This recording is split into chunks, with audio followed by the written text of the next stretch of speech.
Welcome to Pontification Nation. I'm your host, Ricky Skidoo, coming to you live, as always, from my mother's basement. And we've got a good show lined up for you today. I just really want to address some of the things from my last video and kind of just talk about some of the things that I said or implied so that you guys have a full understanding of my factual basis for implying certain things.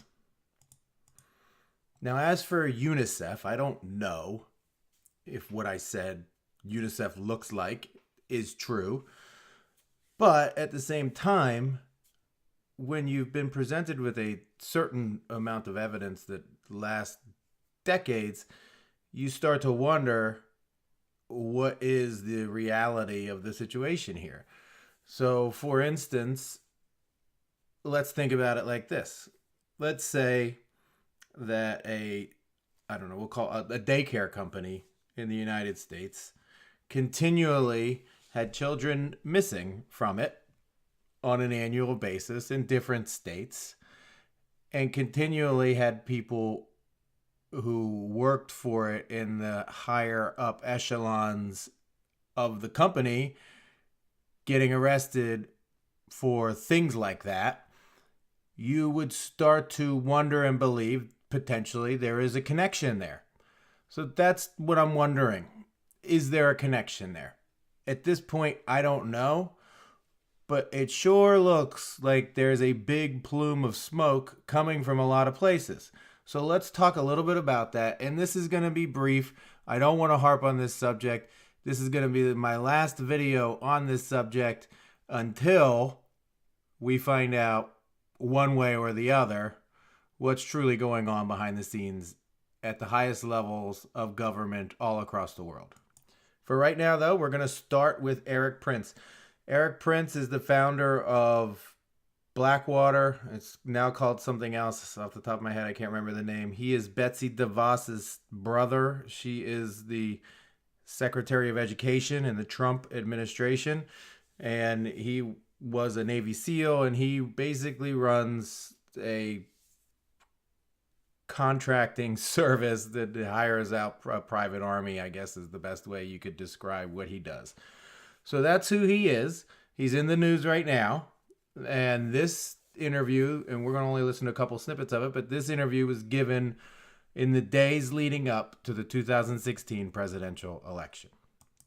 So here's Erik Prince talking with Breitbart News. On why the FBI, why Comey had to do that last week.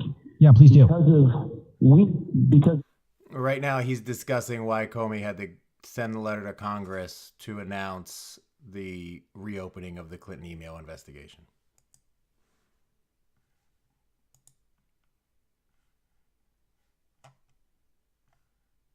the Wienergate and the sexting scandal, the NYPD started investigating it through a subpoena, through a warrant. They searched his laptop and sure enough found those 650,000 emails. They found way more stuff than just the more information pertaining to the inappropriate sexting the guy was doing. They found State Department emails. They found a lot of other really damning criminal information, including money laundering, including the fact that Hillary went to this sex island with convicted pedophile Jeffrey Epstein. Bill Clinton went there more than 20 times. Hillary Clinton went there at least 6 times. The amount of garbage that they found in these emails of criminal activity by Hillary, by her immediate circle, and even by other Democratic members of Congress was so disgusting. They gave it to the FBI, and they said, we're going to go public with this if you don't reopen the investigation, you don't do the right thing with timely indictments. I believe, I know, and this is from a very well-placed source of mine at 1PP, One Police Plaza in New York. The NYPD wanted to do a press conference announcing the warrants and the additional arrests they were making in this investigation, and they've gotten huge pushback to the point of coercion from the Justice Department, with the Justice Department threatening to charge someone that had been unrelated in the accidental heart attack death of Eric Garner, the guy almost 2 years ago. So that's the level of pushback the Obama Justice Department is doing against actually seeking justice in these email and other related criminal matters. There's 5 different parts of the FBI conducting investigations into these things with constant downdraft from the Obama Justice Department. So in the, I hope, unlikely and very unfortunate event that Hillary Clinton is elected president, we will have a constitutional crisis that we have not seen, I believe, since 1860. So he's talking about, people that he knows who are in the NYPD who are talking about the things that they have seen on that. Now you link that with the OIG report that I showed in the last video, talking about what was going on at the NYPD and the New York field office. You link that with the Chuck Todd video that we watched in the last video, talking about how at the State Department, there's people who are basically getting arrested in other countries for doing terrible things to children.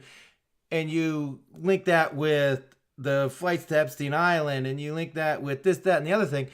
At some point, we have to accept the fact that this stuff is real. Whether or not Hillary did it, whether or not any of that stuff is true, I don't know. But this stuff is real, and it happens in this world. And until we start really accepting that, we're not going to be able to defeat it. Now, Erik Prince goes on in this interview to talk about how Huma and Weiner are cooperating witnesses at this point, and that they're doing this to spare themselves, further indictments from, the storing of classified information, all the etc., all that stuff that goes along with the Weiner laptop. It doesn't. And there is all kinds of criminal culpability through all the emails they've seen of that 650,000, including money laundering, underage sex, pay for play, and of course, plenty of proof of inappropriate handling, sending, receiving of classified information up to SAP level special access programs. So again, talking about things going on with underage children, and he continues on to talk about the new NYPD. We'll just quoted one of the chiefs. Okay, that's the level just below commissioner. He said, as a parent, as a father with daughters, he could not let that level of evil continue. Now here, remember, we've been talking about the battle of good versus evil, and this is from a cop at the chief level, which is one below the commissioner, talking about how he can't, that what they saw on that laptop was so bad, they were all willing to risk their careers to show it to the American people. Now, I don't know what was on that laptop, but I got a really good feeling that we're going to find out a lot more about what was on that laptop here in the coming weeks and months. And here he continues on to discuss the NYPD and a couple of things. They wanted to have a press conference, and DOJ, Washington people, political appointees have been exerting all kinds of undue pressure on them to back down.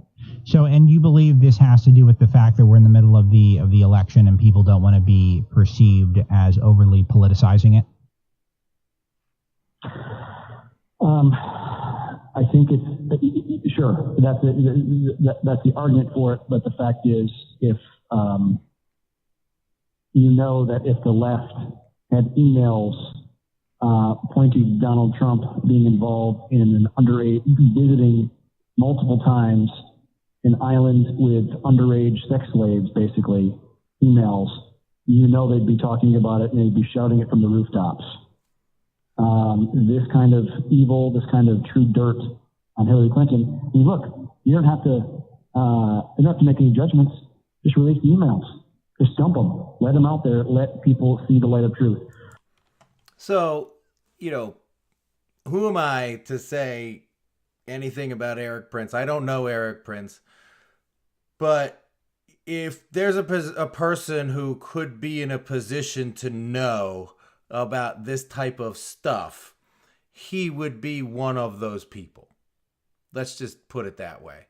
And again, he talks about the evil, and you hear him stuttering. Like, this is a man who has killed more people than any of us will ever know. He's seen more violence than any of us will ever see.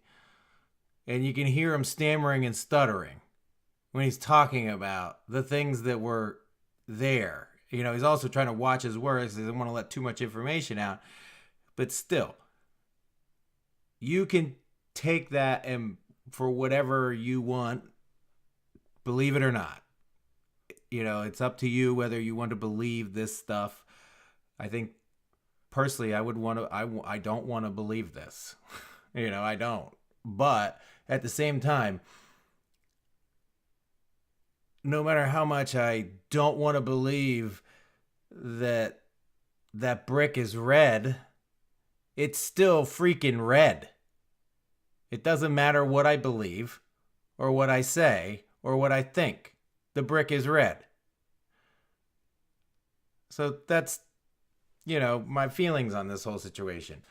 And if we continue in this country to pretend like awful, terrible things don't ever happen, then how will we ever solve the awful, terrible things that are happening? Whether it's this stuff or anything else that's going on. And just as an aside, I'm going to mention a couple other things here and then we'll finish this up. But, another thing so that you know about me, I've told you this before, but if you're newer, maybe you didn't hear it. I don't like being wrong. I usually think I'm always right. But one of the reasons why I think I'm always right is because I usually don't say anything unless I think I'm right. So anything that I'm saying here